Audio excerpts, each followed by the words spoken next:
Welcome to A1 IS Institute. This side G Kumar. In today's lecture, we are going to cover very important topic, that is revolutionary activities in India. So far, we have covered many topics like socio-religious reform movement for Hindus, Muslims, Sikhs, and Parsis. At the same time, we have covered civil and tribal uprising also. And the last topic I covered, that is revolt of 1857. So in this class we are going to cover very important topic, that is revolutionary activities in India. तो शुरू करते हैं.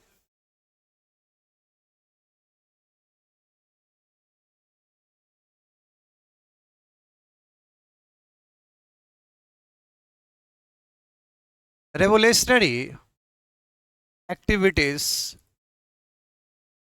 in India. जो revolutionary activities जो आ रहे है भारत में, ये किस तरह प्रोसेस हुआ है. देखिए ऐसा है, 1857 का रिवोल्ट हुआ, वो भी सक्सेसफुल नहीं रहा. उसके बाद फिर 1885 में आईएनसी का बनना, बट आईएनसी जिस हिसाब से बना है उसके बाद मॉडरेट पॉलिटिक्स, शुरुआत में मॉडरेट पॉलिटिक्स ज़्यादा हावी रहा था आईएनसी में, बट इससे यूथ लोग खुश नहीं थे. तो ये भी एक मेन रीज़न है कि जो आईएनसी का जो पॉलिटिक्स है वो मॉडरेट लेवल पे चल रहा था, इस वजह से भी लोग जो यूथ थे खुश नहीं थे, और उन्होंने जो रास्ता चुना, that is a revolutionary activities. So will first cover revolutionary activities in India. It is a form of militant nationalism. ये क्या है? मिलिटेंट नेशनलिज्म है जी. इसमें पिटिशन नहीं किया जाएगा, इसमें प्रेयर नहीं किया जाएगा, इसमें डेमोक्रेटिक प्रोटेस्ट का ही बात नहीं होगा. ये आर्म्ड स्ट्रगल है, is armed struggle.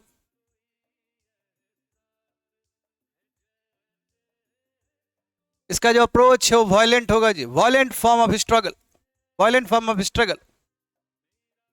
So for India is concern, ये 3 फेजेस में रेवोल्यूशनरी एक्टिविटीज को हम लोग 3 फेजेस में कैटेगराइज कर सकते हैं. First phase, that is from 1907 to 1920. Second phase 1920 to 1934, and the last phase duration is 1934 to 1947. तो 3 फेज में रिवोल्यूशनरी एक्टिविटी 3 फेज में हुए हैं. ठीक है, समझते हैं यहाँ पे what were the reasons for this type of revolutionary activities. तो फर्स्ट रीजन है मॉडरेट पॉलिटिक्स इन आईएनसी.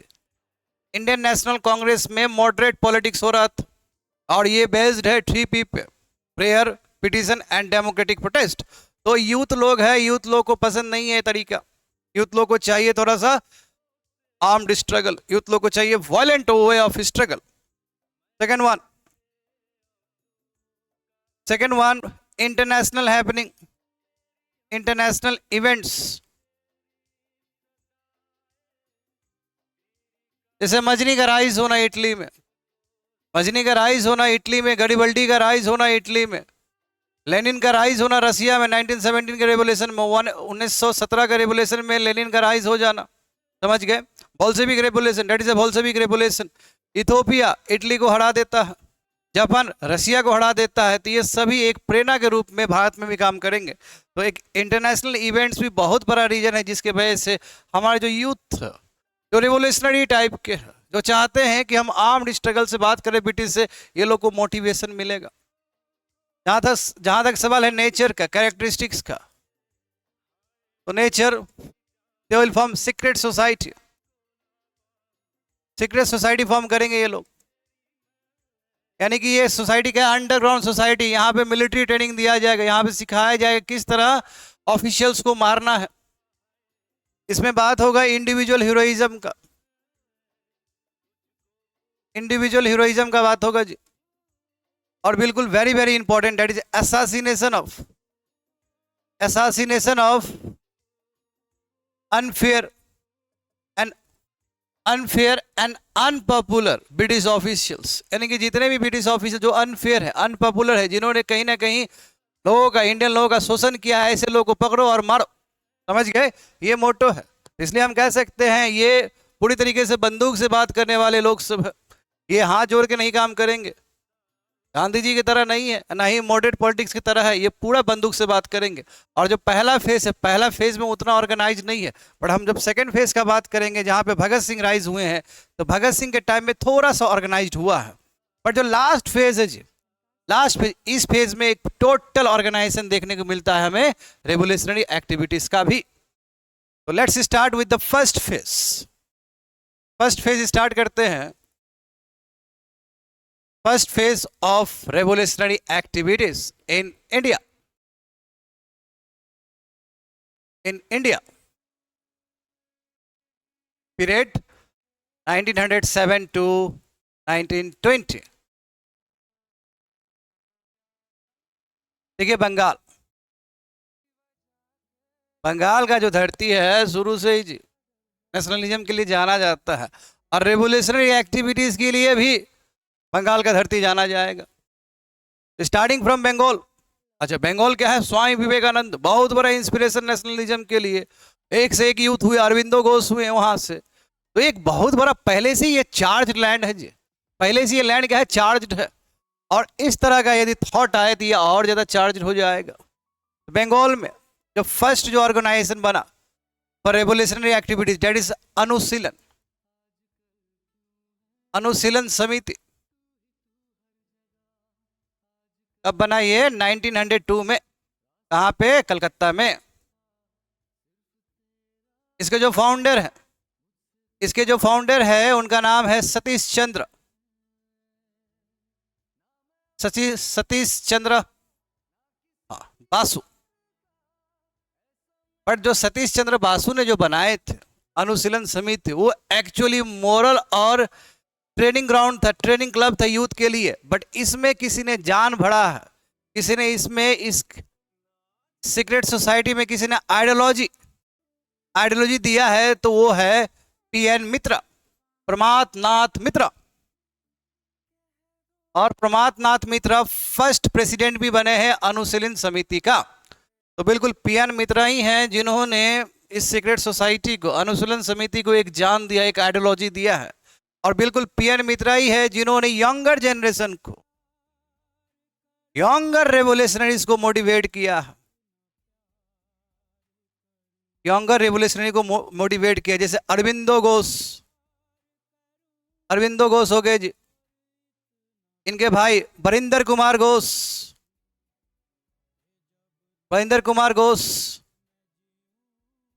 बिल्कुल। और जो स्वामी विवेकानंद है उनके youngest brother, that is Bhupendra Nath Dutta.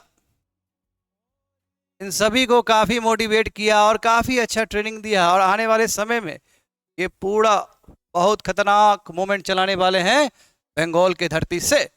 तो अनुशीलन समिति very very important secret society रहा है बंगाल में। 1902 में ये बनाया गया था कलकत्ता रीजन में। इसके जो फाउंडर थे सतीश चंद्र बासु थे।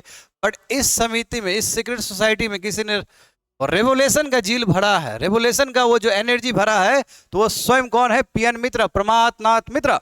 और इन्होंने क्या किया? यंगर जनरेशन को तैयार किया है। Next one, that is Jugantar party. First we have cover Anushilan Samiti, second one Jugantar party.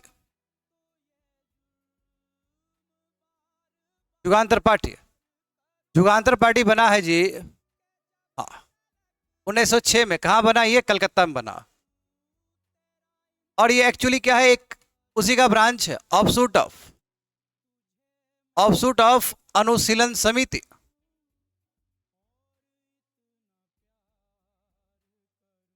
इसके जो लीडर्स रहेंगे, इसके जो मेंबर्स होंगे, वो सेम मेंबर्स होंगे जिनको प्रमाथ नाथ मित्रा ने ट्रेंड किया था, लाइक अरविंदो घोष,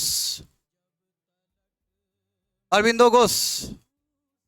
अरविंदो घोष का एक बहुत ही इंपॉर्टेंट पब्लिकेशन है, डैट इज वंदे मातरम। वंदे मातरम। और वंदे मातरम में इन्होंने एक बहुत ही इंपॉर्टेंट पैसिव रेजिस्टेंस का भी बात किया है। पैसिव रेजिस्टेंस, और ये पैसिव रेजिस्टेंस कुछ नहीं, ये रेवोल्यूशन का ही बात है इसमें, कि ब्रिटिश ऐसे मानने वाला नहीं है। इन लोगों को क्या करना होगा, पैसिव रेजिस्टेंस दिखाना होगा। अरविंदो घोष, उनके बाद इनके खुद स्वयं छोटे भाई महेंद्र कुमार घोष। महेंद्र कुमार घोष और भूपेंद्र नाथ दत्ता। भूपेंद्र नाथ दत्ता, बिल्कुल ये बहुत ही इंपॉर्टेंट है। एडिटर है जी, एडिटर है एक न्यूज़पेपर का, जिस न्यूज़पेपर का नाम है युगांतर। तो युगांतर याद रह जाएगा, क्यों? Jugantar is related to Jugantar party, समझ गए? Very very important newspaper of Bhupendra Dutta. अब देखते हैं इन लोग का, जो युगांतर पार्टी के मेंबर्स हैं, इन लोग का डायरेक्ट इन्वॉल्वमेंट है अलीपुर बम कंस्पिरेसी।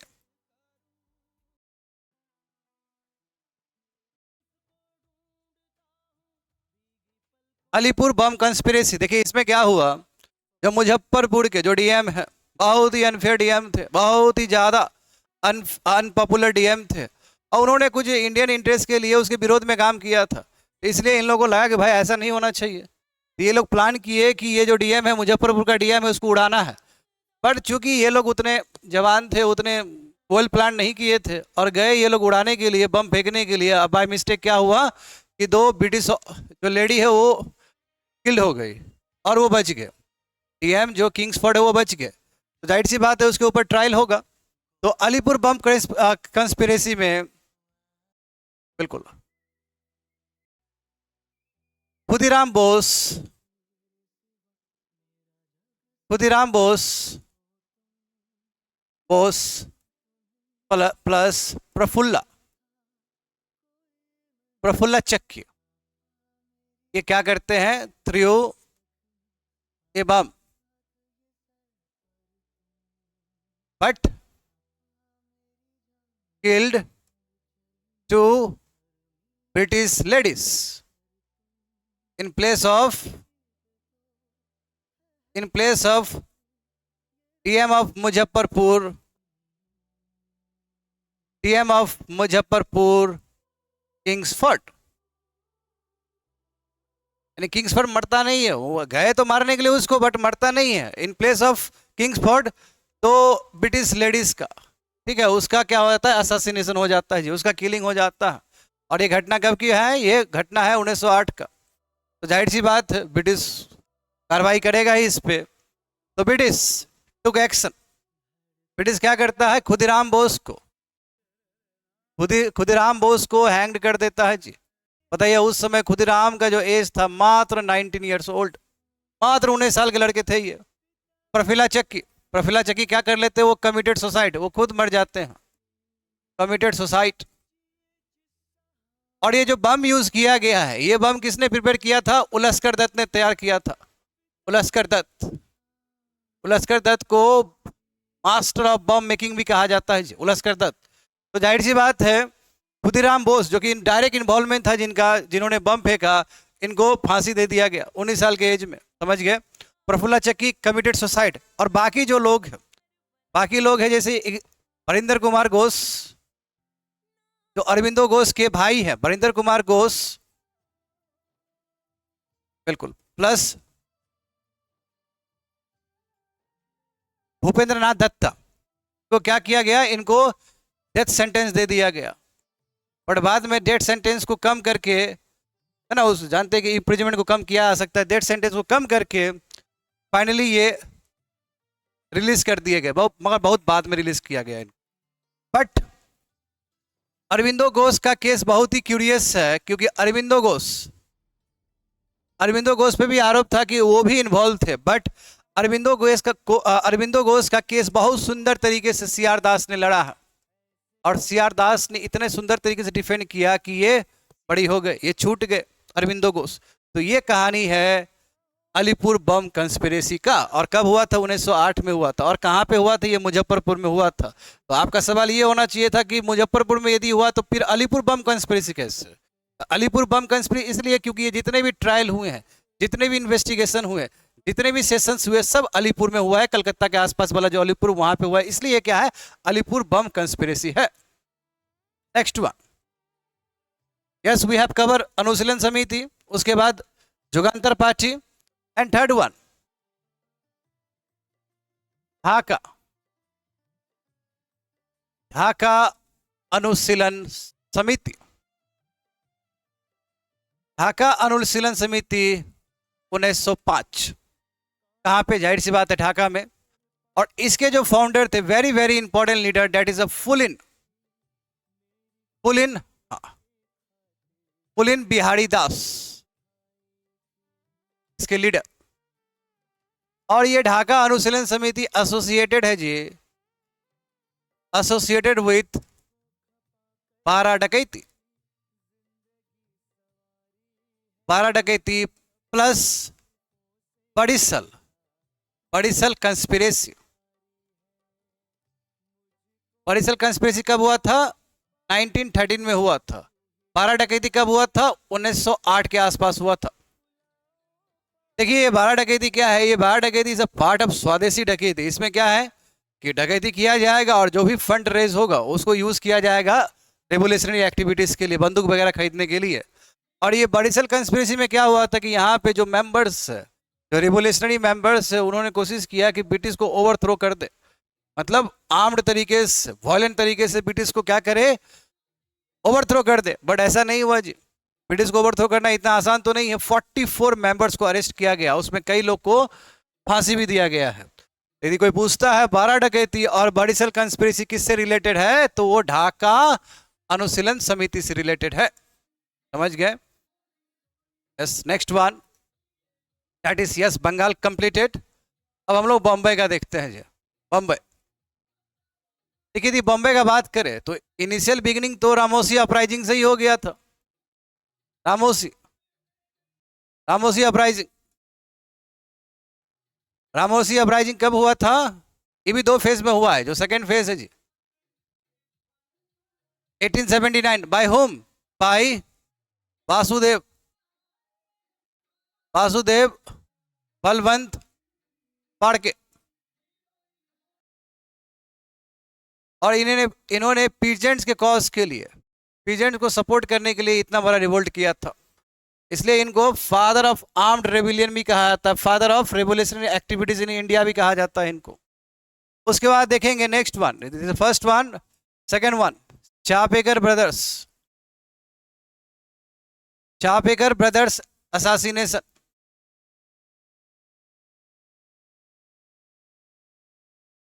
अच्छा, जो चापेकर ब्रदर्स, जैसे दामोदर, दामोदर चापेकर हो गए, दामोदर हरि चापेकर, ठीक है। उसके बाद बालकृष्ण हरि चापेकर, और जो तीसरे वाले हैं यानी कि Damodar Chapekar, Balkrishna Hari Chapekar, and last one Vasudev, Vasudev, Vasudev Hari Chapekar. इन्होंने क्या किया? सब ब्रदर्स है ये। इन्होंने क्या किया? हाँ, चापेकर ब्रदर्स ने क्या किया? किल्ड WC रांद, एक ऑफिशियल्स थे WC रांद, इनको उड़ा दिया, उनको असैसिनेट कर दिया। और ये कौन थे? ये नासिक के प्लेग कमिश्नर थे जी, नासिक के प्लेग कमिश्नर थे। कब कब असैसिनेशन किया है? 1897 में। कहाँ पे? पुणे में। ये घटना पुणे में हुआ है। एक्चुअली देखिए, ये जो प्लेग कमिश्नर है, क्या नाम है इनका? WC रांद। इन्होंने बहुत ही क्रूअल्टी दिखाया था जब बॉम्बे में, जब बेबेनिक प्लग आया था, महामारी आया था, तो उस समय WC रांद का तौर तरीका ठीक नहीं था। इसी बात से खफा होके चापेकर ब्रदर्स ने क्या किया? WC रांद को असैसिनेट कर दिया। अब बिल्कुल इस केस से, इस असैसिनेशन से हमारे बीजी तिलक भी रिलेटेड है। क्यों? क्योंकि बीजी तिलक ने अपने एक राइटिंग्स में, जानते हैं उनका तो बहुत ही मशहूर न्यूज़पेपर रहा था मराठा एंड केसरी, तो किसी एक में उन्होंने बहुत एक राइटिंग्स लिखा था और जिस राइटिंग को बाद में ब्रिटिश ने कहा कि ये सेडिशियस राइटिंग है, समझ गए, तो उसमें क्या था कि शिवाजी ने जो अफजल खान को मारा है वो एकदम सही किया है। तो बाद में क्या होगा कि तिलक जी को भी अंडर सेडिशन एक्ट, राष्ट्रद्रोह का मुकदमा, sedition act section 124 of IPC, उसके तहत क्या किया जाएगा, गिरफ्तार कर लिया जाएगा। इनका डायरेक्ट इन्वॉल्वमेंट नहीं है इसमें, बट इनके राइटिंग से पढ़ने के वजह से चापेकर ब्रदर्स मोटिवेट होके डब्ल्यू.सी. रांद को मारे, ऐसा ब्रिटिश का कहना है। और तिलक जी को 18 ईयर्स के लिए 18 मंथ्स के लिए 18 मंथ के लिए इनको जेल भेज दिया आता है। समझ गए कैसे चापेकर ब्रदर असासिनेशन में तिलक जी कैसे कनेक्टेड हैं। Next one, let's cover, yes we have covered Chapekar brothers. उसके बाद बात करेंगे हम लोग Mitra Mela. Mitra Mela 1900, by whom, by B D. Savarkar. B D. Savarkar plus Ganesh Savarkar, बिल्कुल दोनों। गणेश सावरकर एल्डर ब्रदर है बी.डी. सावरकर के। कहाँ बनाया गया था ये नासिक में बनाया गया था जी, और इसको रीनेम्ड कर दिया गया अभिनव भारत। कब, 1904 में। और ब्रांच कहाँ पे, नासिक पे। एक ब्रांच इसका, एक ब्रांच लंदन में भी था इसका। जब मैं बी.डी. सावरकर का बात कर रहा हूँ तो बहुत इंपॉर्टेंट रोल है इनका, समझ गए, बहुत इंपॉर्टेंट रोल है बी.डी. सावरकर, बिल्कुल। बी.डी. सावरकर ही वो पर्सन है जिन्होंने कहा था कि वार ऑफ इंडिपेंडेंस, ये 1857 का जो रिवोल्ट है, ये फर्स्ट वार ऑफ इंडिपेंडेंस है भारत के लिए, समझ गए, very very important. BD. Savarkar ही है जो कि 1937 में हिंदू महासभा के प्रेसिडेंट भी बने थे। तो आप देखिए हुआ क्या, एक जो ब्रांच था, बिल्कुल बी.डी. सावरकर इंडिया हाउस से भी संबंधित है, इंडिया हाउस से भी संबंधित है, जो बना था 1905 में लंदन में। तो वहाँ के एक मेंबर्स थे जी, ठीक है, वो मेंबर्स काफ़ी प्रभावित हो के उन्होंने क्या किया, कर्जन विली को लंदन में ही मार दिया। तो इंडिया हाउस प्रभावित हो के, इंडिया हाउस से प्रभावित होके मदन लाल डिंगरा, मदन लाल डिंगरा ने कर्जन विली को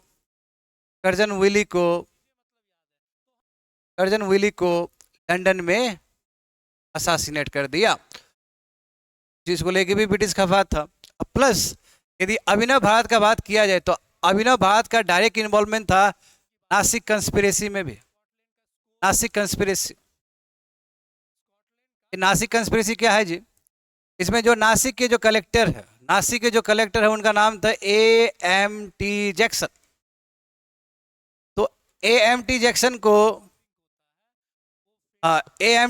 को इन्होंने, एक इंडियन ने क्या किया, मार दिया जी। का नाम था अनंत लक्ष्मण, हाँ अनंत लक्ष्मण। इन्होंने क्या किया, A.M.T. जैक्सन जो नासिक कलेक्टर थे उसको मार दिया। जाहिर सी बात है, बात तो पहुंचेगा फिर बी.डी. सावरकर पे ही। और इस चीज के लिए कब ये हुआ था, 1909 में हुआ था जी। अनंत लक्ष्मण कान्हाड़े, अनंत लक्ष्मण कान्हाड़े ने क्या किया, A.M.T. जैक्सन जो कि नासिक के डिस्ट्रिक्ट कलेक्टर है, उनको मार दिया। 1909 की घटना है, इसलिए अब ब्रिटिश ऑफिशियल पूरा बी.डी. सावरकर के ऊपर कार्रवाई करेगा। तो एज अ रिजल्ट क्या हुआ कि 1911 में बी.डी. सावरकर को अंडमान निकोबार का जो सेलुलर जेल है वहां पे भेज दिया गया, और बहुत लंबा समय रहे वहां पे। फिर जब भारत आए तो भारत में भी हाउस अरेस्ट में थे, समझ गए। That is the story of Mitra Mela, Abhinav Bharat, India House, Madan Mohan Dhingra, Nasik conspiracy, Anand Laxman Kanhere, so on. समझ गए ये टॉपिक, यस। अब देखते हैं थोड़ा सा revolutionary activity in Punjab and Lahore. Punjab and Lahore में किस तरह रहा है रेवोल्यूशनरी एक्टिविटीज। देखिए जब 1912 का टाइम था तो जो कैपिटल है, भारत का जो कैपिटल है वो शिफ्ट हो रहा था, कहाँ से कहाँ, कलकत्ता टू दिल्ली। तो इसके लिए बहुत बड़ा आयोजन हो रहा था दिल्ली में, ठीक है, सेरेमोनियल प्रोसेसन चल रहा था जी। सेरेमोनियल प्रोसेसन चल रहा था। इस सेरेमोनियल प्रोसेसन में जो उस समय के दैन वाइसरॉय थे, जो गवर्नर जनरल थे, उनका नाम क्या था? हार्डिंग। हार्डिंग चांदनी चौक पे, चांदनी चौक के नजदीक, चांदनी चौक क्या कर रहे थे? एज ए सेरेमोनियल प्रोसेसन ये एलिफेंट पे राइड कर रहे थे। क्या कर रहे थे? एलिफेंट पे राइड कर रहे थे। उसी समय हमारे एक इंडियन ने, बसंत बसंत हाँ, बसंत कुमार बिस्वास ने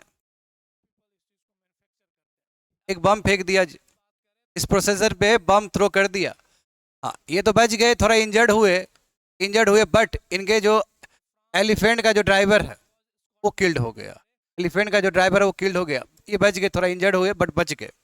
जाहिर सी बात है बसंत कुमार बिस्वास के ऊपर कार्रवाई होगा और ये एट द एज ऑफ 20 इनको फांसी दे दिया जाएगा। और इसके पीछे जो मेन आदमी का जो हाथ है वो बंगाल के जो रिवोल्यूशनरी है, डेट इज रास बिहारी बोस।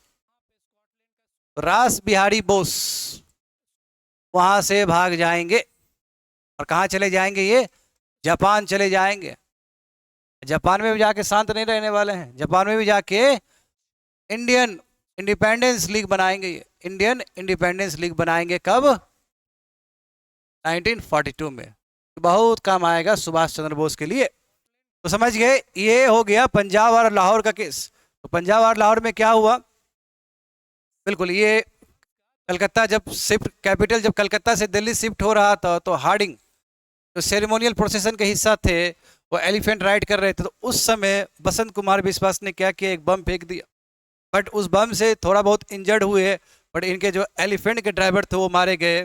ठीक है, तो जाहिर सी बात है बसंत कुमार के विश्वास के ऊपर कार्रवाई होगा। इनको फांसी दे दिया गया और रास बिहारी बोस किसी तरह बच गए, जापान गए। आज जापान में इन्होंने इंडियन इंडिपेंडेंस लीग बनाया। कब? 1942 को। ये बहुत ही इंपॉर्टेंट घटना है। अब देखते हैं थोड़ा सा revolutionary activities outside India. Outside India बाहर कैसा रहा? जहां तक बाहर का सवाल है तो first one that is India house. India house कब बना? ये 1905 में बना। कहाँ बना? ये लंदन में बना है। लंदन में। बनाने वाले कौन है? श्याम जी कृष्णा वर्मा।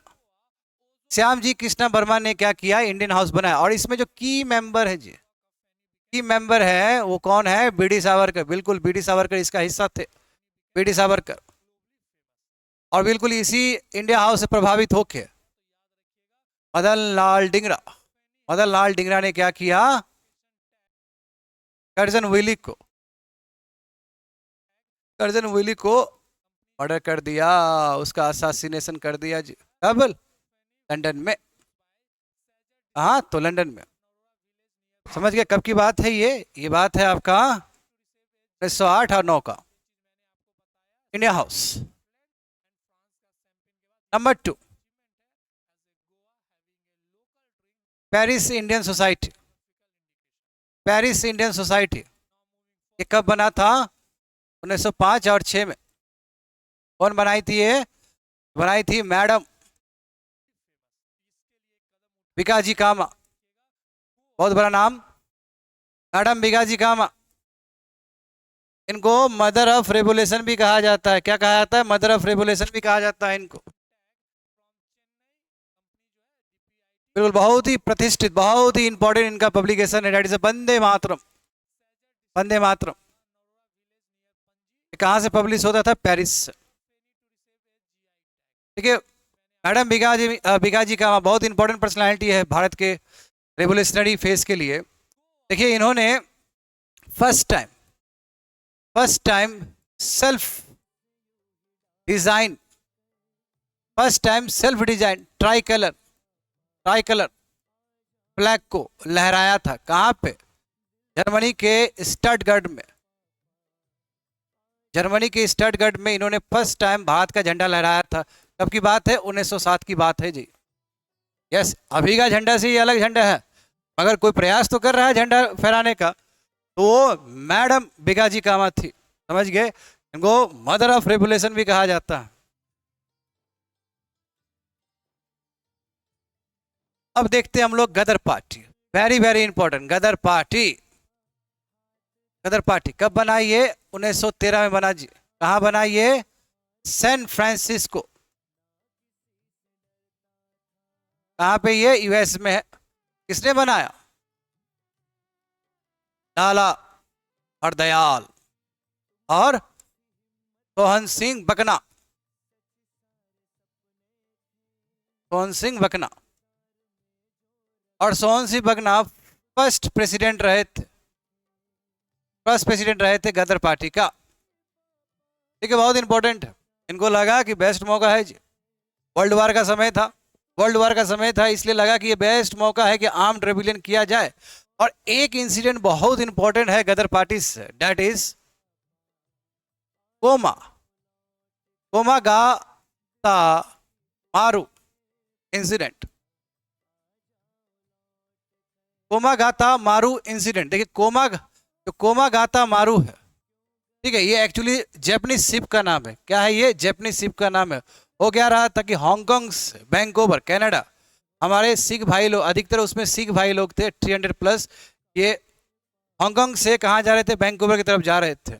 तो कैनेडियन अथॉरिटी को लगा था ये तो भाई पूरी तरीके से ब्राउन इन्वेजन है, एशियन लोग आ जाएंगे तो फिर दिक्कत होगा। तो ये लोग दुनिया भर का लॉ लाना शुरू कर दिया ताकि वो रिस्ट्रिक्ट हो।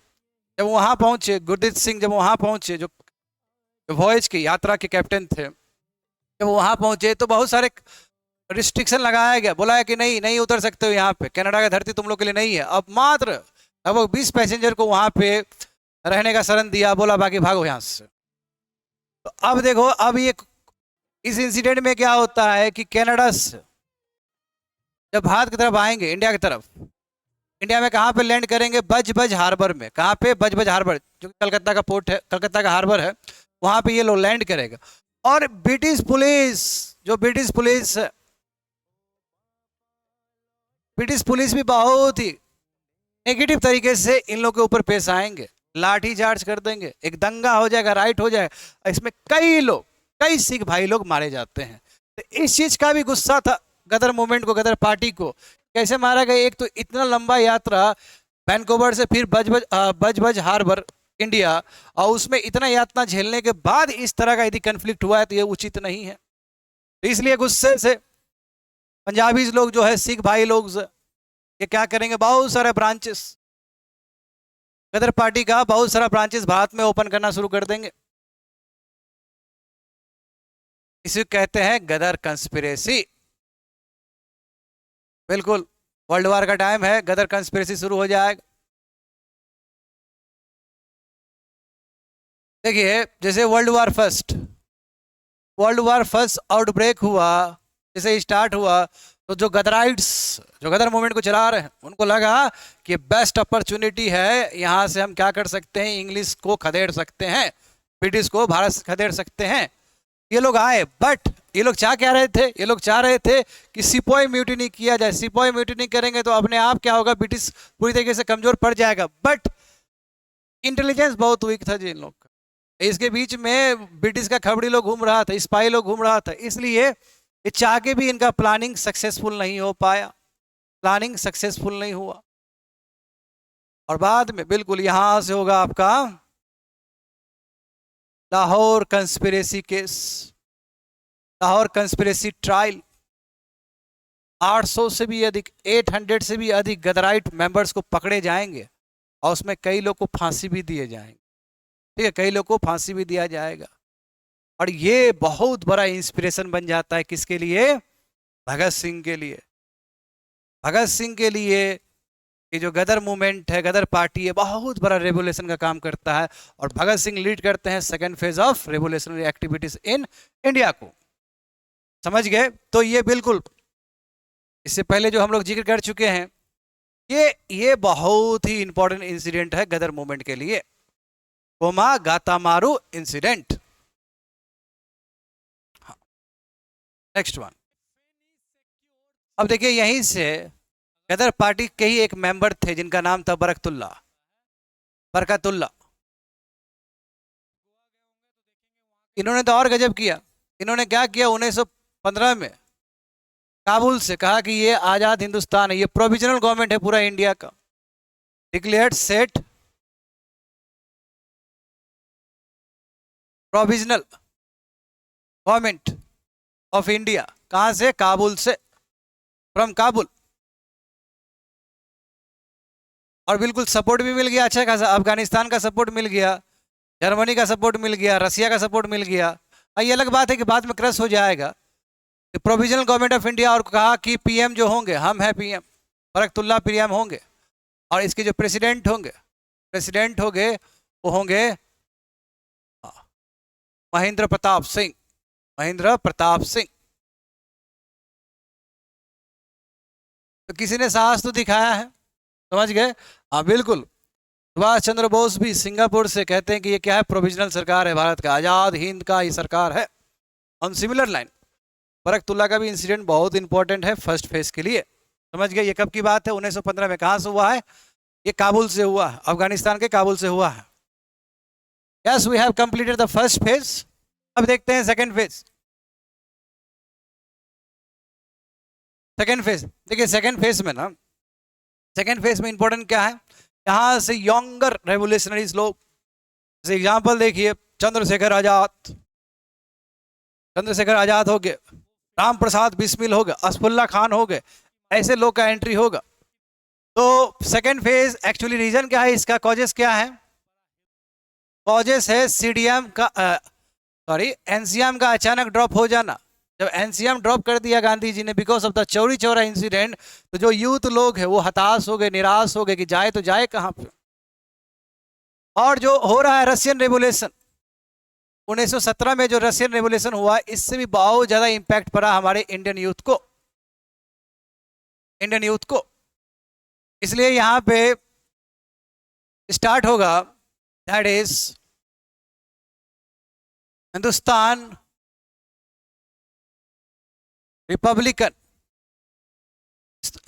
Republican association, HRA। इनके जो मेंबर थे, या मेंबर कहो या फाउंडर कहो, राम प्रसाद बिस्मिल। उसके बाद सचिंद्र नाथ सैनियाल। बिल्कुल सचिंद्र नाथ सैनियाल ही है जिन्होंने अनुशीलन समिति का एक ब्रांच पटना में भी बनाया था जी, 1913 में। बिल्कुल सचिंद्र सैनियाली है जिन्होंने बंदी जीवन भी लिखा था, और ये फर्स्ट हिस्टोरिक अकाउंट है गदराइट मूवमेंट्स का भारत में, समझ गए? सचिंद्र सैनियाल बहुत ही इंपॉर्टेंट पर्सनालिटी है। तो राम प्रसाद बिस्मिल, सत्येंद्रनाथ सैनियाल और योगेश चंद्र चटर्जी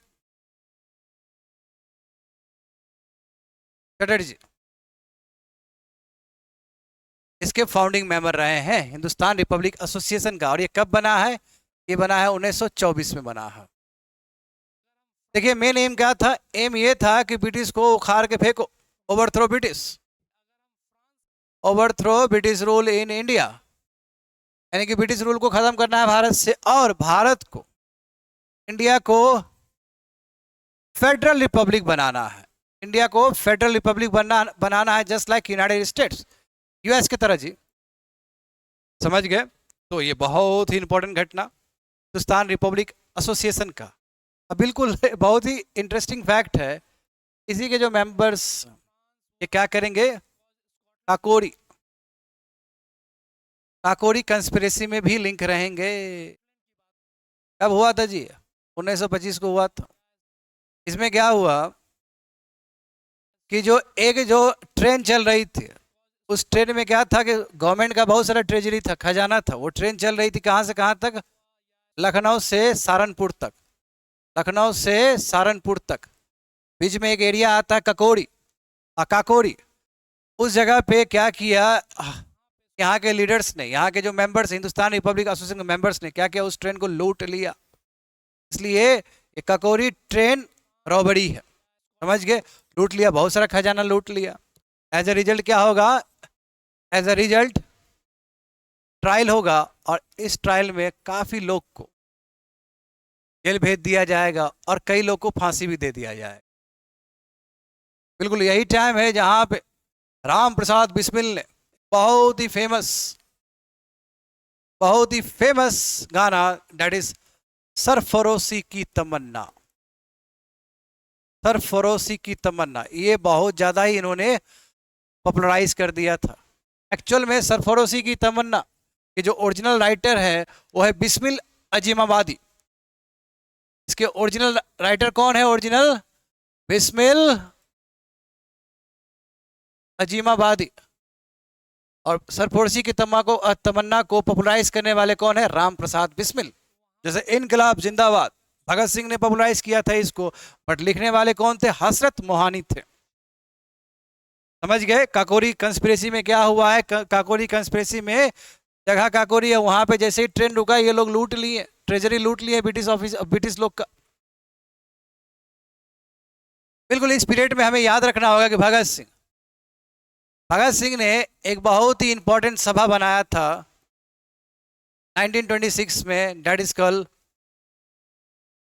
पंजाब नौजवान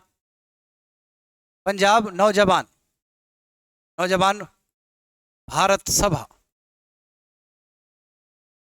अब देखते हैं ये जो हिंदुस्तान रिपब्लिकन एसोसिएशन है, ये जो हिंदुस्तान रिपब्लिकन एसोसिएशन है, अच्छा ओके, तो हिंदुस्तान रिपब्लिकन एसोसिएशन है, ये चेंज हो जाता है, इसका नाम चेंज हो जाएगा, नाम चेंज होके क्या हो जाएगा? ये हिंदुस्तान सोशलिस्ट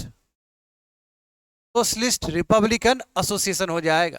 कब की बात है? 1928 की बात, काकोरी कंस्पिरेसी के बाद हुआ है। और इसमें जो लीडर्स होंगे, बहुत बड़े बड़े लीडर्स, चंद्रशेखर तिवारी, जिनको हम लोग चंद्रशेखर आजाद भी कहते हैं, चंद्रशेखर आजाद, भगत सिंह, राजगुरु और सुखदेव, वेरी वेरी इंपॉर्टेंट। ये क्या होंगे? इसके की मेंबर्स होंगे, फाउंडिंग मेंबर्स होंगे। अब इन लोगों का आइडियोलॉजी थोड़ा चेंज हो जाएगा। इन लोगों को लगेगा खाली बंदूक से बात करने से नहीं चलेगा ब्रिटिश के अगेंस्ट, अब थोड़ा हम लोग मास मोबिलाइजेशन की तरफ काम करते हैं, मास को अवेकन करने का काम करते हैं। इसलिए चूंकि जानते हैं कि काकोरी जो कंस्पिरेसी वो फेल हो गया पूरी तरीके से, तो इन लोगों को लगा कि थोड़ा आइडियोलॉजी में शिफ्ट चाहिए। इसलिए अब इन लोगों का जो आइडियोलॉजी होगा मार्क्सिस्ट सोशलिस्ट आइडियोलॉजी हो जाएगा कि मास को अवेयर करवाना। बट हम जानते हैं कि 1928 में साइमन कमीशन का प्रोटेस्ट होगा, और इस साइमन कमीशन के प्रोटेस्ट में because of the order given by British officials ने क्या किया? ऑर्डर दे दिया। स्कॉट का नाम क्या था? ब्रिटिश ऑफिशियल स्कॉट ने ऑर्डर दे दिया कि चलो ठीक है, लाठी चार्ज करो, चाहे जितना ही बड़ा नेता हो लाठी चार्ज करो। अब इस लाठी चार्ज की वजह से लाला लाजपत राय, तो इतने बड़े फिगर है, लाला लाजपत राय का देहांत हो गया, तो लोगों में गुस्सा है, भगत सिंह को गुस्सा है, चंद्रशेखर को गुस्सा है, सभी को गुस्सा है कि लाला लाजपत राय को कैसे मार सकता है, और पंजाब से आते, पंजाब के शेर रहे ये, तो गुस्सा आ गया। जब गुस्सा आ गया तो विद्रोह तो होना ही है। भगत सिंह, राजगुरु, सुखदेव तीनों मिल के चले गए मारने के लिए, किसको? स्कॉट को, बट मार दिए किसको? जेपी सॉन्डर्स को। गलती से जेपी सॉन्डर्स को मार दिए, क्योंकि जेपी सॉन्डर्स का चेहरा और स्कॉट का चेहरा लगभग दोनों सिमिलर चेहरा था, इसलिए बाय कंफ्यूजन में क्या हुआ, इन्होंने मार दिया जेपी सॉन्डर्स को। कब की बात है? ये बात है 1928 का, बिल्कुल जिस साल Simon go back Simon commission, ठीक है, साइमन कमीशन का जो प्रोटेस्ट चल रहा था उसी साल लाला लाजपत राय मारे गए। इस गुस्से में जेपी सॉन्डर्स को इन्होंने मार दिया। जेपी सॉन्डर्स को मारना नहीं जा रहे थे, ये मारना किसको चाह रहे थे? ब्रिटिश ऑफिशियल स्कॉट को मारना चाह रहे। क्यों? इसी ने परमिशन दिया था, जिसकी वजह से लाठी चार्ज हुआ, और लाठी चार्ज की वजह से लाला लाजपत राय मारे गए। एक और इंपॉर्टेंट घटना है, डेट इज 1929 सेंट्रल असेंबली में, दिल्ली के सेंट्रल असेंबली में भगत सिंह प्लस बटुकेश्वर दत्त ने क्या किया? एक बम, नॉन लीथल, तो ज्यादा डैमेज करने वाला बम नहीं है, नॉन लीथल बम क्या किया? थ्रो कर दिया असेंबली में। बट किसी का नुकसान ना हो, नॉन लीथल ये बम है। और क्यों किया गया, रीजन क्या है कि जो पब्लिक सेफ्टी बिल है, पब्लिक सेफ्टी बिल पास होने जा रहा था, ट्रेड डिस्प्यूट बिल पास होने जा रहा था, तो इस बिल के विरोध में इन्होंने क्या किया, एक छोटा सा बम गिरा दिया, किसमें, असेंबली में। और पब्लिक सेफ्टी बिल में क्या था कि कोई भी रेवोल्यूशनरी को, कोई भी कम्युनिस्ट को कभी भी ट्रायल किया जा सकता है, ठीक है, बहुत आसान होगा ब्रिटिश को पकड़ के जेल में डालना। और ट्रेड डिस्प्यूट बिल में क्या था कि इसमें ये बात था कि right to protest, right to strike क्या है, अब हम बंद करने जा रहे हैं ब्रिटिश की तरफ से, तो ये अपोज करने के लिए बम फोड़ा गया। और ये बम एक्चुअली फोड़ा गया कि जो बहरे लोग जो बैठे हुए हैं ब्रिटेन में, वो सुन सके कि यहाँ पे इंडिया में ब्रिटिश लोग अच्छा नहीं कर रहा है, समझ गए। बट अप्रैल 1929 को बिल्कुल ये घटना हुआ है, और बिल्कुल ये बम फोड़ के दोनों सरेंडर हो गए कि चलो ठीक है, हमको पकड़ लो तुम, कोई दिक्कत नहीं है। देखिए, इसके वजह से भगत सिंह को, इसके वजह से फांसी नहीं हुआ है, भगत सिंह को फांसी हुआ है जेपी सॉन्डर्स के असासिनेशन के वजह से, क्योंकि बटुकेश्वर दत्त का फिर फांसी नहीं होगा, क्योंकि हम जानते हैं कि उसमें, अब ये देखिए, जैसे ही भगत सिंह ने क्या किया, सेंट्रल असेंबली में बम फोड़ा, तो ये चिल्लाते हुए गए इनकलाब जिंदाबाद। इनफैक्ट इनकलाब जिंदाबाद जब ये अंतिम सांस था इनका, अंतिम गए थे, जब फांसी में चढ़े थे, तो उस समय भी इनके मुंह से यही निकला था, इनकलाब जिंदाबाद। इस नारा को बहुत फेमस किया है भगत सिंह ने, और अभी बहुत बड़ा प्रेरणा है इनकलाब जिंदाबाद। ओरिजिनल इसके जो राइटर है उनका नाम है हसरत मोहानी, हसरत मोहानी, समझ गए। जब सॉन्डर का केस खुलेगा, जब सॉन्डर का केस फिर ट्रायल होगा, तब की बात है ये, 1931 की बात है। इसी केस में हमारे भगत सिंह, राजगुरु और सुखदेव को फांसी दे दिया जाएगा। कब की बात है ये, 23 मार्च 1931 को फांसी दे दिया जाएगा, at the age of 23 years. 23 years age होता ही क्या है, 23 ईयर्स में भगत सिंह ने इस देश के लिए शहादत दिया है, at the age of 23 years. But before that देखिए, भगत सिंह शांत रहने वाले नहीं थे। भगत सिंह जब पहुंचे जेल में, तो वहां पे भी बोल रहे कि प्रिजन रिफॉर्म होना चाहिए, क्या कैदी को इस तरह रखा जाता है क्या। और उसके साथ एक बहुत ही इंपॉर्टेंट जो कंपेनियन थे, जतिन दास, बिल्कुल रंग दे बसंती की मूवी में दिखाया गया है उनके बारे में। जतिन दास ने 64th डे तक फास्टिंग किया है प्रिजन रिफॉर्म्स के लिए। ये अभी तक हिस्ट्री में रिकॉर्ड है कि 64th डे तक कौन कर सकता है जी, तो 64th डे तक फास्टिंग किया है जतिन दास ने। तो देख रहे हैं, प्रिजन में भी ले जाया गया, और प्रिजन में भी शांत नहीं है भगत सिंह और उनके कंपेनियन सब। That is the end of Bhagat Singh chapter. उसके बाद बात करेंगे हम लोग चित्तगोंग। चित्तगोंग आर्मरी रेड, की बात है 1930 की बात है। और इसमें देखा जाए तो बिल्कुल इसके मास्टरमाइंड थे सूर्य सेन, बिल्कुल एक टीचर थे ये, मास्टर दा, इनको मास्टर दा कहा जाता है। कहाँ के, चित्तगोंग के, अभी के बांग्लादेश के। और इनके बहुत सारे स्टूडेंट ही क्या थे, रेवोल्यूशनरी फोर्सेस थे, रेवोल्यूशनरी स्टूडेंट्स लोग थे। इन्होंने क्या किया, प्लान किया कि जो आर्मरी है ब्रिटिश का, जो बंदूक वगैरह जो रखा जाता है, जो खजाना है, उसको लूटा जाए, और जो चित्तगोंग का टेलीग्राफ ऑफिस सब है, उसको सबको ध्वस्त किया जाए, सबको उड़ाया जाए। शुरू में सक्सेसफुल रहा, बट बाद में ब्रिटिश ने सप्रेस कर दिया। ब्रिटिश ने क्या किया, इसको सप्रेस कर दिया। और उसके बाद क्या हुआ जी, उसमें सबसे नोटेबल चीज ये है, कल्पना दत्त, प्रीतिलता वाडेडर, कल्पना दत्त, ये बहुत ही इंपॉर्टेंट नोटेबल गर्ल्स थी, और इन्होंने विद्रोह किया है। सुरेशन को फाइनली 1933 में कैप्चर किया गया, और 1934 में फांसी दे दिया गया, हैंग कर दिया गया। बट इन्होंने बहुत बड़ा इम्पैक्ट छोड़ा है, सूर्य सेन ने बहुत बड़ा इम्पैक्ट छोड़ा है रेवोल्यूशनरी एक्टिविटीज में, सेकेंड फेज में। Yes, we have completed the second phase, but before that third phase आने से पहले एक और टॉपिक समझ लेते, दैट इज उधम सिंह। उधम सिंह ने क्या किया था, माइकल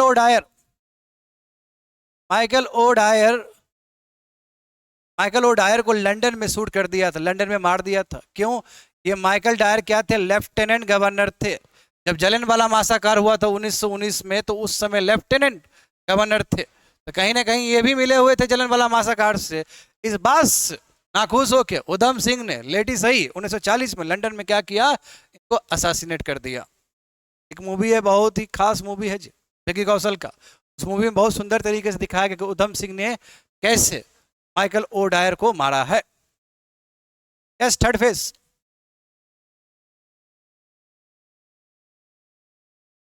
थर्ड फेज, इस फेज में हमें समझना होगा ये फेज कब से है, 1934 से लेके 47 तक। अब देखिए, भगत सिंह, राजगुरु, सुखदेव। अच्छा, आप लोगों के मन में सवाल होना चाहिए कि चलो राजगुरु चले गए, सुखदेव चले गए, भगत सिंह चले गए, तो चंद्रशेखर आजाद क्या हुआ? चंद्रशेखर आजाद देखिए बैठने वाले नहीं है। चंद्रशेखर आजाद, चंद्रशेखर आजाद ने एक प्लानिंग किया था, जो उस समय के तत्कालीन जो voice Roy Lord Irwin, Lord Irwin के ट्रेन को उड़ाने का प्रयास किया था 1929 में, बट ये प्रयास कामयाब नहीं हुआ। राइट सी बात है, वो रेड लिस्ट में आ जाएंगे। और इलाहाबाद के गार्डन में, ठीक है, पुलिस इनकाउंटर जब हुआ तो लगा कि भाई लास्ट गोली रखा हुआ है, क्या हम पुलिस इनकाउंटर से मारे जाएंगे, इससे अच्छा है कि अपने गोली से ही मर जाते हैं। इलाहाबाद के पार्क में, इलाहाबाद के गार्डन में उन्होंने खुद सुसाइड कर लिया था। That is the case of Chandrashekhar. और चंद्रशेखर आजाद, दैट इज चंद्रशेखर तिवारी, इनको हम लोग चंद्रशेखर आजाद कहते हैं, इनका जो निधन है, इनका जो सुसाइड है, भगत सिंह से कुछ मंथ पहले हुआ था, बट 1931 में ही हुआ। समझ गए? तो यहाँ पे देखते थर्ड फेज में देखे, जैसे भगत सिंह हो गए, राजगुरु हो गए, सुखदेव हो गए, इन लोगों को फांसी हो गई। तो इन लोगों को भी लगने लगा कि अब इस तरीके से काम नहीं चलने वाला है। तो जो रेवोल्यूशनरी जो जिल है, जो रेवोल्यूशनरी जो जिल है, एनर्जी है, वो घटना शुरू हो गया। और ऐसे लोग भी, ऐसे मेंबर्स भी अब मेन स्ट्रीम पॉलिटिक्स में ज्वाइन करेंगे। कई लोग सीपीआई की तरफ चले जाएंगे, और कई लोग कांग्रेस प्लेटफॉर्म से बना हुआ सोशलिस्ट पार्टी है उसको ज्वाइन करेंगे। सोशलिस्ट पार्टी किसने बनाया था? कांग्रेस प्लेटफॉर्म में सोशलिस्ट पार्टी किसने बनाया था? स्वयं यहाँ के बिहार के जयप्रकाश नारायण, आचार्य नरेंद्र देव। समझ गए? तो ये और बिल्कुल राम मनोहर लोहिया, ये शख्सियत लोग थे सोशलिस्ट पार्टी बनाने वाले। तो अब क्या होगा, सीपीआई में, सोशलिस्ट पार्टी में लोग चले जाएंगे, और सीपीआई और सोशलिस्ट पार्टी दोनों ही मुखर होके, दोनों ही पार्टी मुखर होके पीजेंट्स का डिमांड उठाएंगे, वर्कर का डिमांड उठाएंगे, और ट्रेड यूनियन पे बहुत काम करेंगे। तो पीजेंट्स को सशक्त करने में, लेबर को सशक्त करने में, वर्कर को सशक्त करने में सीपीआई और सोशलिस्ट पार्टी का बहुत बड़ा योगदान है हिंदुस्तान में। इनफैक्ट आज़ाद हिंदुस्तान में भी, आज़ादी होने के बाद भी सीपीआई और सोशलिस्ट पार्टी बहुत अच्छा काम किया है लेबर और पीजेंट्स के लिए। यहाँ पे एंट्री होगा बहुत बड़ा शख्सियत, डैट इज सुभाष चंद्र बोस। सुभाष चंद्र बोस, सुभाष चंद्र बोस भी आईएनसी के, इंडियन नेशनल कांग्रेस के एक मेंबर थे, just like Nehru ji. But 1939 में कुछ आइडियोलॉजिकल डिफरेंस की वजह से इन्होंने कांग्रेस छोड़ दिया। कांग्रेस छोड़ने के बाद इन्होंने क्या किया, एक अपना ही पार्टी बनाया, that is Forward Bloc. Starting में ये फॉरवर्ड ब्लॉक जो था, स्टार्टिंग में ये आईएनसी का हिस्सा रहा। स्टार्टिंग में फॉरवर्ड ब्लॉक जो पार्टी है, ये आईएनसी का हिस्सा था, इंडियन नेशनल कांग्रेस का हिस्सा था, बट बाद में जाके एक इंडिपेंडेंट पार्टी बन गया। समझ गए? सुभाष चंद्र बोस जापान गए, सिंगापुर गए, मलाया गए, हर जगह ही गए इन्होंने। हिटलर से भी हेल्प लिए थे, हेल्प लेने के लिए गए थे वहाँ पे। अब देखिए सुभाष चंद्र बोस, बिल्कुल इन्होंने ही स्लोगन दिया, खून दो मैं तुमको आज़ादी दूंगा, give me blood I will give you freedom. Subhash Chandra Bose, forward block, correct. अब देखिए 1942 में already independence India, Indian Independence league बन चुका था, क्या, बाय रास बिहारी बोस, रास बिहारी बोस, करेक्ट। और बिल्कुल 1942 में ही कैप्टन मोहन सिंह ने इंडियन नेशनल आर्मी बना दिया था। और कैसे, जो भी प्रिजनर ऑफ वार है जापान के, सबको कलेक्ट करके मोहन सिंह ने क्या किया था, आईएनए बना दिया। जब 1943 में सिंगापुर गए, जब 1943 में सिंगापुर गए सुभाष चंद्र बोस, तो ये मिले किससे, रास बिहारी बोस से मिले। और रास बिहारी बोस से मिलने के बाद रास बिहारी बोस ने क्या किया, अपना पोस्ट, अपना प्रेसिडेंसी छोड़ के सुभाष चंद्र बोस को कहा कि आप इंडियन इंडिपेंडेंस लीग को लीड करिए।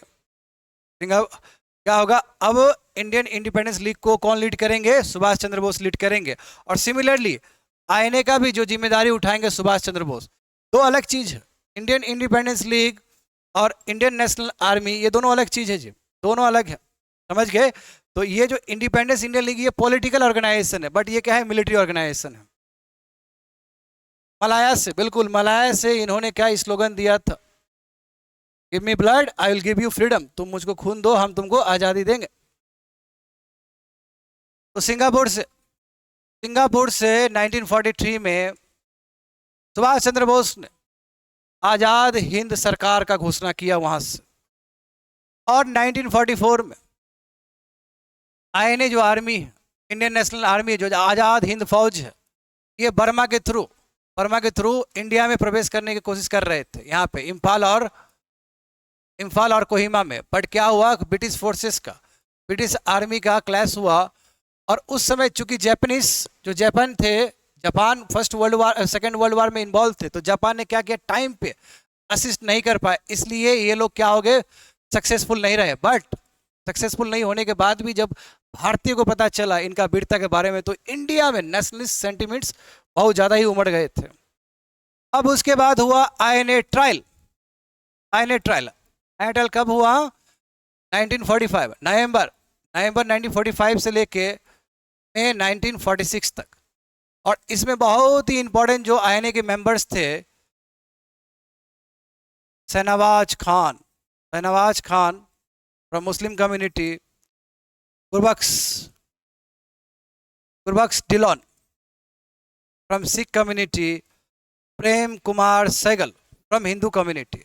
ये भी एक हिंदू, मुस्लिम, सिख, ईसाई सबका बहुत सुंदर तरीके से यूनिटी देखने को मिला था। और इतना ज़्यादा ब्रिटिश के ऊपर दबाव था कि ब्रिटिश लोग चाह के भी इन लोगों को फांसी नहीं दे पाए थे। क्यों? क्योंकि पूरा इंडिया की तरफ से इंडियन सेंटिमेंट्स उभर गए थे।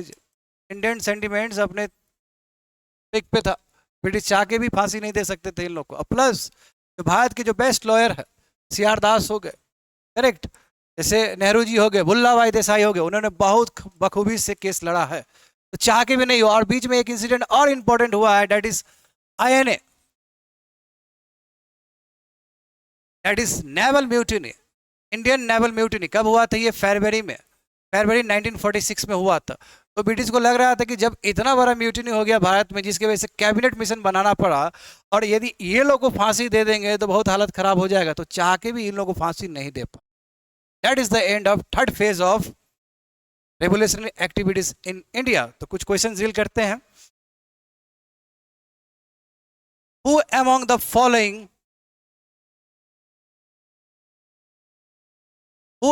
following founded Abhinav Bharat society? B D Savarkar, Aurobindo Ghosh, Bhagat Singh and Ras Bihari. Correct answer क्या होगा?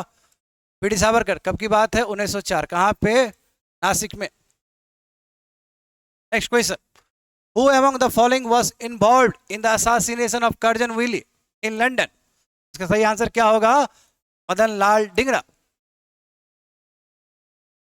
Next question, Who was associated with the Hindustan Socialist Republic Association? Correct answer क्या होगा बताइए? इसका करेक्ट आंसर होगा Bhagat Singh. Next question, Ghadar party was founded in which country? Correct answer क्या होगा? इसका करेक्ट आंसर होगा यूएसए सैन फ्रांसिस्को। कब हुआ था? 1913 में हुआ था। Next question, who was the founder of Indian Independence League in Japan? तो करेक्ट आंसर क्या होगा इसका? रास बिहारी बोस। कब की बात है? 1942। Next question, who established the Indian Home Rule Society in London in 1905? Dadabhai Naoroji, BD Savarkar, Shyam ji Krishna Varma और लाला लाजपत राय। करेक्ट आंसर क्या होगा? Shyam ji Krishna Varma. Next question, the Kakori conspiracy case was related to? किसी से था ये? Robbery of a government treasury train. और काकोरी उत्तर प्रदेश में यह हादसा हुआ था, जिसके वजह से राम प्रसाद बिस्मिल इन लोग को अरेस्ट किया गया। Next question, who was the founder of Hindustan Republican Association? Bhagat Singh, Ram Prasad Bismil, Chandrashekhar Azad और सुखदेव। तो हिंदुस्तान रिपब्लिकन एसोसिएशन, इसके जो स्टार्टिंग के है जी, स्टार्टिंग 1924 के हैं। करेक्ट आंसर क्या होगा? इसका करेक्ट आंसर होगा Ram Prasad Bismil. Next question, the Alipur bomb conspiracy case is associated with BD Savarkar, Aurobindo Ghosh, Subhash Chandra Bose और लाला लाजपत राय। तो करेक्ट आंसर क्या होगा? अरबिंदो घोष। हाँ, युगांतर पार्टी, युगांतर पार्टी के मेंबर्स इन्वॉल्व थे इसमें। कब हुआ था ये? 1908 में हुआ था जी। Next question, who among the following was not associated with the Kakori conspiracy case? Ashfaqulla Khan, Ram Prasad Bismil, Chandrashekhar Azad और सूर्य सेन। तो बिल्कुल सूर्य सेन होंगे। सूर्य सेन डायरेक्ट इन्वॉल्व नहीं थे, ये बाकी लोग इन्वॉल्व थे इसमें। Next question, who was the founder of Dhaka Anushilan Samiti? Mahendra Kumar Ghosh, Jitendra Mukherjee, फुलिन Bihari दास और रास बिहारी दास। तो करेक्ट आंसर क्या होगा? फुलिन बिहारी दास। ढाका में बना था। कब बना था ये? 1906 के आसपास। हाँ, 1905 या 6 के आसपास। Next question, in which of the following places was India House established? कहां पे हुआ था? लंदन में। Next question, who was the editor of revolutionary journal Vande Mataram published from Paris? Paris से बिल्कुल madam Bhikaji Cama. Next question, who threw a bomb in the central legislative assembly in 1929? Bhagat Singh and Rajguru, Bhagat Singh and Batukeshwar Dutt. तो correct answer क्या होगा? Bhagat Singh and Batukeshwar Dutt. Next question, who among the following revolutionary was known by the name Azad? Bhagat Singh, Sukhdev, Chandrashekhar Tiwari and Ram Prasad Bismil. Correct answer क्या होगा? Chandrashekhar Tiwari. Next question, who led the Chittagong army raid of 1930? Subhash Chandra Bose, Pulin Das, Surya Sen and Aurobindo Ghosh. Correct answer क्या होगा? सूर्य सेन, जिनको master दा भी कहा जाता है। Last question of today's session, who among the following hosted Indian National Flag in Stuttgart at Germany in 1907? Shyamji Krishna Varma, madam Cama, Ras Bihari Bose और लाला लाजपत राय। तो करेक्ट आंसर क्या होगा? मैडम कामा जी। मैडम, हाँ, मैडम कामा। इन्होंने क्या किया था? जर्मनी में फर्स्ट फ्लैग इन्होंने क्या किया था? अनफोल्ड किया था। Yes, I have completed session. Session कैसा लगा आपको? Any feedback? कमेंट बॉक्स में फीडबैक दे सकते हैं। Thank you so much.